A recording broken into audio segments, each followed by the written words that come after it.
Okay guys, I'm going to do a 2-block ramp over the complex pieces. So I'm going to do that by start a sketch on the XZ plane. I'm going to do a 2-point rectangle. I'll do a center rectangle. And I'm going to drag that out.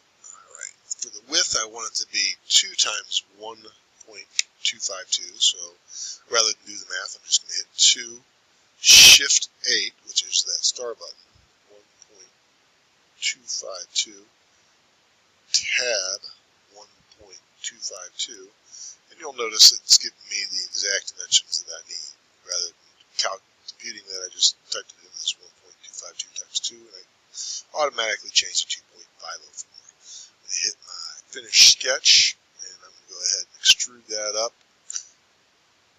I want it to be 2 blocks high at the start, so I'm going to hit 0.76 times 2. And notice for the times I put in a star with Shift 8. I'll hit Enter. Now I'm going to go ahead and cut my profile onto it. So I'll do that by creating a sketch here on the side. And I'm just going to use a generic polyline. I'm going to need to have this start. The bottom ramp needs to finish at 0.76. So as I scroll up this line, when I get there, it'll give me a triangle, meaning it's the midpoint of that. So I'm going to go ahead and draw this on kind of arbitrarily. Careful not to right-click and hit OK. Now, notice that this line doesn't go above that line. If that did, that might give me a little bit of a problem when I cut it. Let's see, I probably want to move that up so it's not jumping. But that indeed will do the job there. If there was a belly here, if there was a concavity down there, it might have a tendency to jump off the track and could potentially jeopardize that. So I like that polyline. Go ahead, go back to my isometric view, and then I'll hit extrude, choose this top half, and I'm going to drag it out opposite and cut that off. Alright, now I need to go ahead and place my ramp on there, so I can do this from either side. I'm going to go to Sketch, choose this face here, and put a circle. Go to the middle of that. Notice the little triangle popped up, so I'm at the midpoint. I'm going to drag it out and type 1, because I want a diameter of 1. For a radius of 0.5, hit finish sketch, and now I'm going to use that sweep command. So I'm going to come over here, sweep, I'm going to sweep this shape,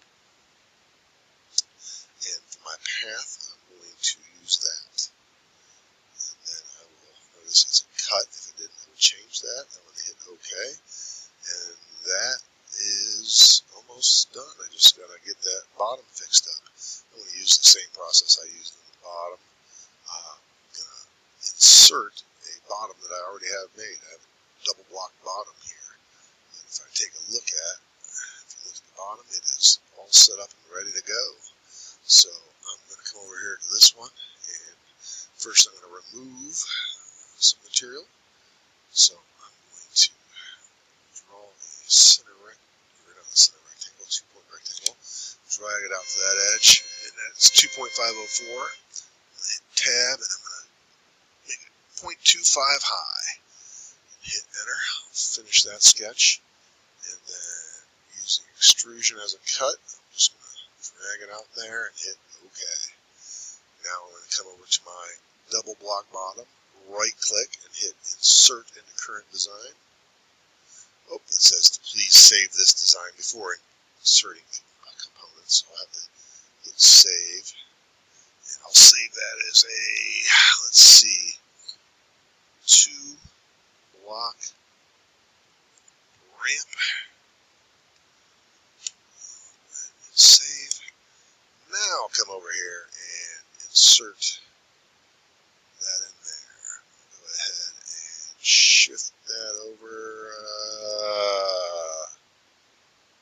It doesn't really do that, so I'm going to need to move that a bit. So right now it's free. So now I can't use a rigid assembly. I'm going to have to come in here and do a joint. And let's see, it wants me to do this one first. So go over and use corner located, blue line facing up. Scroll around to here. And that should go right to it. It is a joint. Now let's see if that is indeed all in there. Yep, I can no longer move that. If you look at the bottom, that is a wonderful piece. So that is how I do that. If you have any questions, you need to move something around and do an assembly joint. If it's early in the CAD process and we haven't went over that with the telescoping selfie stick, you let me know. Just grab me and I'll gladly do that. That there is a nice working part of a Lego marble run.